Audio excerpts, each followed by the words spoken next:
Okay, don't just take one look at this and think, oh my god, what on earth, and stop the video and go elsewhere.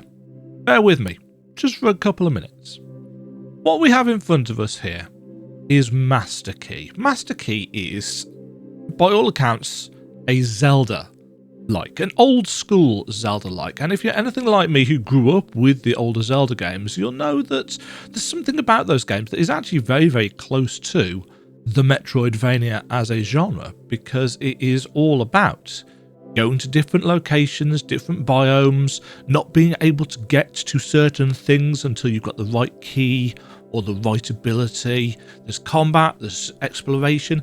It is essentially a top-down Metroidvania. All of the older Zelda games are, to an extent. So when I got an email saying, hey, I've got this game coming out, would you know, a few people in the community have expressed that they might like to see it mapped, would you be interested in giving it a go? I said, well, as it happens, I backed the game on Kickstarter, so I was very keen to have a go, and I managed to get a good chunk of time with the game even before it released. But I decided very quickly and very early that just looking at the in-game map, and I'm not going to show the in-game map here, because that would require me going to go and record more footage, but using the in-game map I found incredibly challenging for navigation. As I've stated in many videos at this point, one of the reasons why I started making maps in the first place is because I've got a god-awful sense of direction. I get lost really, really easily, and I like to know how things fit together. So, after about the first hour and a half of playing Master Key, I thought, you know what? It's got some quirks. There's certain decisions that I'm not necessarily a big fan of, but I'm quite enjoying the exploration, and I can see why this is the kind of game that would require some kind of map in order to find everything. And then over the course of the next 45 hours or so, and not that the game's 45 hours long, the game's not 45 hours long, but to find everything in the game, that takes a significant amount of time. And you know, part of the joy of these kinds of games is finding things for yourself. But if you are looking for the last few things, a guide or a map, such as what I make, might be something that you'd be interested in. So, the game is in two colours. It's a 1-bit game. Things are either black or they are white. And all of the artwork, everything is based around the two-colour palette. And I say two-colour palette specifically because you can actually select your palette or randomise your palette with the filters that are available in the game. It is not a case of you have to play it like this. Of course, I started doing the map like this, and therefore I ended up having to finish the map like this, because as you can probably gather, this map is made up of screenshots of every single room in the game. And I'm very, very specifically not shifting it from this image, because I don't want to spoil anything. I don't want to spoil any of the dungeons and so on and so forth. They are all on here. They are all very nicely realised. But yeah, I just want to keep it to this section of the map, because this is more about, you know, me telling you the process that I went through, as opposed to, oh, look at all the different things that you can go and see. After I put the map together, obviously the first thing that I really needed to do was to start labelling everything and to put all of the things on. And this naturally took quite some time because it's a fairly significant game. So we went from this, and again, I'm not going to move the location of the map here. I'm not going to, you know, pan around and spoil anything for you, because I think that ruins the joy of the exploration. But we went from this to this. These are, you know, some of the things that you can see, and you can see that there are several dungeons marked on this map. These aren't the only dungeons in the game, but they're just a smattering of them. And that's all well and good. That's all well and good. You know, I've been through and I've marked everything on except the continuously elusive disc number 33. There are little records that you can find in the game that you can play in the music jukebox. And at the time of recording this, nobody's found disc number 33 yet. It has been cunningly well hidden. So, you know, that's not on here. It will be as soon as somebody finds it and I can put it on, but I haven't been able to find it, and I've spent quite a chunk of time now with this map and its ins and outs. But I thought, you know what?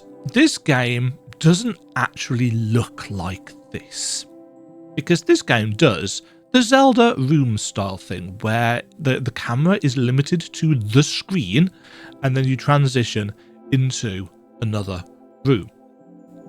And I was really starting to lose track of everything in terms of, well, where are things? What screen is on what? You know, it's really nice seeing how everything fits together like this. You know, I really like this. How the world is put together is very nice indeed. But in terms of navigation, I really started to think, yeah, I mean, what screen, so on and so forth, planning out routes for certain things. So because I had to try and adhere all of these different screenshots that I was taking together anyway, it's like, well, I'm going to need a grid to align them to. What happens if I just add the grid onto the map itself? And in order to make things even clearer, well, how about if I darken things down a bit to make the icons pop out more? So we've gone from that, which is in some ways quite difficult to see the items on, to that, where you can see each of the individual rooms, and more importantly, the different items on them stick out a little bit more because the black and white in the background has been darkened down somewhat. And I'm going to be honest, this is not a thing that is probably going to apply to most people, but I was still really struggling to find my way around. You know, even though I'd already started the map and I was piecing things together and I was getting a real gist for things, just like, I really like the sprite work. I really like the sprite work in this game. Everything is nice and clear and, generally speaking, very easy to tell what is what.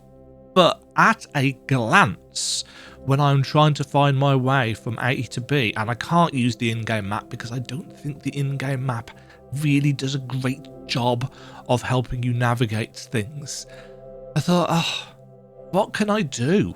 What can I do? You know, and the first thing that popped into my head was, well, part of the issue is I can't tell what's water and what's not. And you might think, you know, if you really look, it's like, well, it's pretty obvious. You know, this stuff here is the water, the bits that have got little islands in, and so on and so forth. But it's like, well, yeah, but if I'm just glancing off to the side onto my second monitor where I've got the map, it's like, that's, you know, depending on how fast I'm looking, that's an issue. So I started fiddling around with colour. Now, I know the developer made a very conscious choice to create this game in a 1-bit style. But if I just add on the colour layer, this is what I ended up with.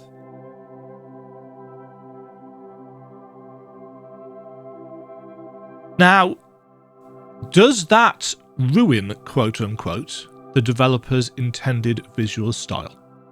Yes, it does.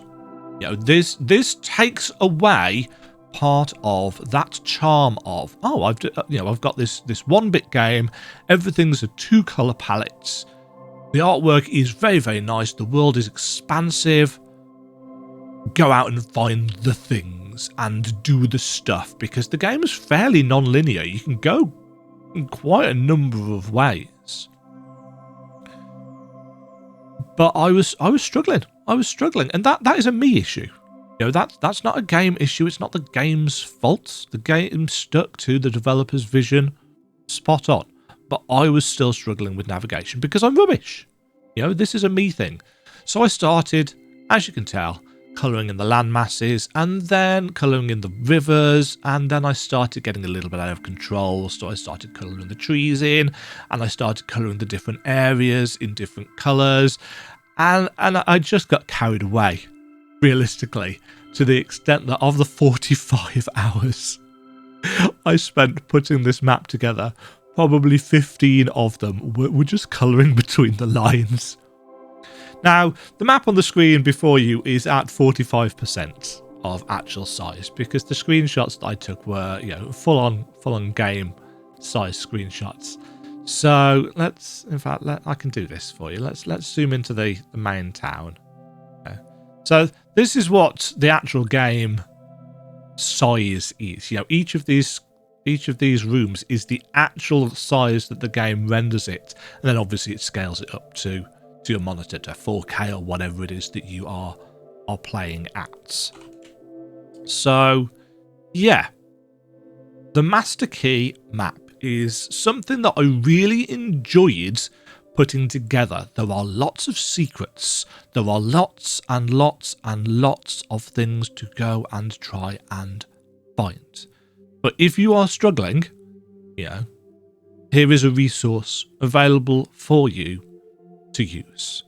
I had a blast with Master Key. In fact, I had so much fun with Master Key, and it rekindled a sense of nostalgia for those older Zelda games, that because it's, you know, May, June time, and every year for the last 2 or 3 years, since COVID essentially, I've had a little bit of a dabble in Unity. I've like, most of the time it's been platformers, because I've been playing loads of Metroidvanias. It's like, well, how would I go about making my own Metroidvania? But with this year, it's like, I haven't played Link's Awakening in a while. Yeah, I played the remake, but I haven't played the original. And my friend actually bought me one of those kind of little Game & Watch style things. Oh, it is actually a Game & Watch. It says on it. I've got it on the desk next to me. And it's got Link's Awakening on it. So I booted up Link's Awakening and thought, I've just played Master Key, which is a kind of old school Zelda game. How would I go about making or putting together just a little bit of an old school Zelda game, just so I can see and understand how these kind of things work? You know, limitations, because I'm a very limited person. I don't really know a lot about Unity, but I've dabbled.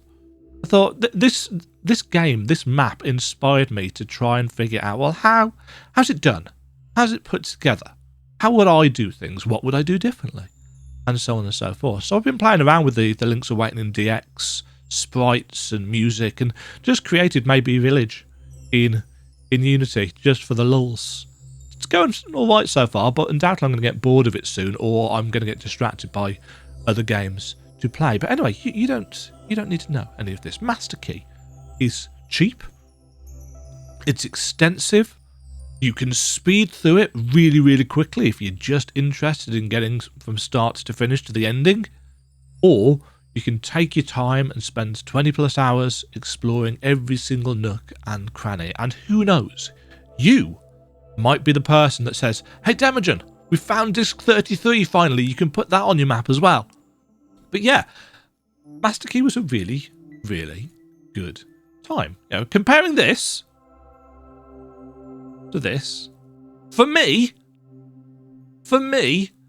at a glance, which is what you kind of want for a guide, that is much easier to navigate.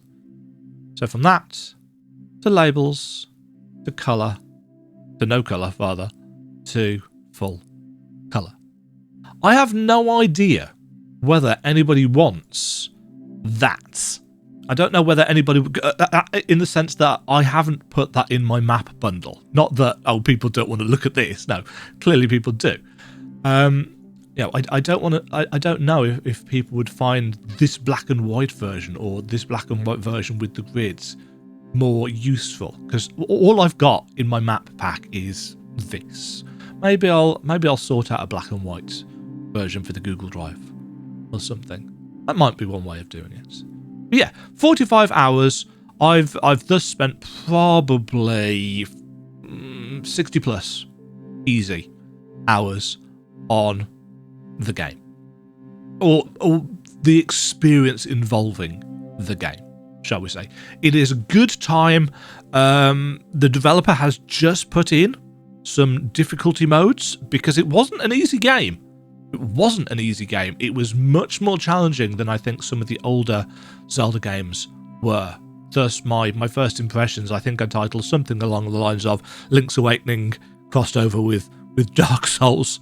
And you can kind of see why when you're looking at a purely black and white. Everything is stark, like that. Although, of course, Dark Souls is all about those shades of grey in the middle, isn't it? Anyway, I don't really know where I'm going with this other than to say, yes, the Master Key map is now available. You can head over to demajen.co.uk and you can search for Master Key. It is there. Right now, it will take you through to the coffee.com page where you can pick up the Master Key map pack. Not many people have bought it so far, but I don't think it's a particularly well-known game. There will be a version available in the disk drive. I've just read the word disk there, haven't I? There will be a version available in the Google Drive pretty soon, actually, after this video goes live. But let me know what you think of it. Have you enjoyed it? Did you enjoy the game? I very much did. Thanks for watching. Thanks for the continued support. And thanks for sticking around and listening to me rambling for however long this video has gone on for. Until next time, stay safe. Stay fabulous. Cheerio. Thank you very much for watching. If you enjoyed the video, why not click the like button and consider subscribing. Remember, you can ring the bell notification icon to get notified when new videos go live.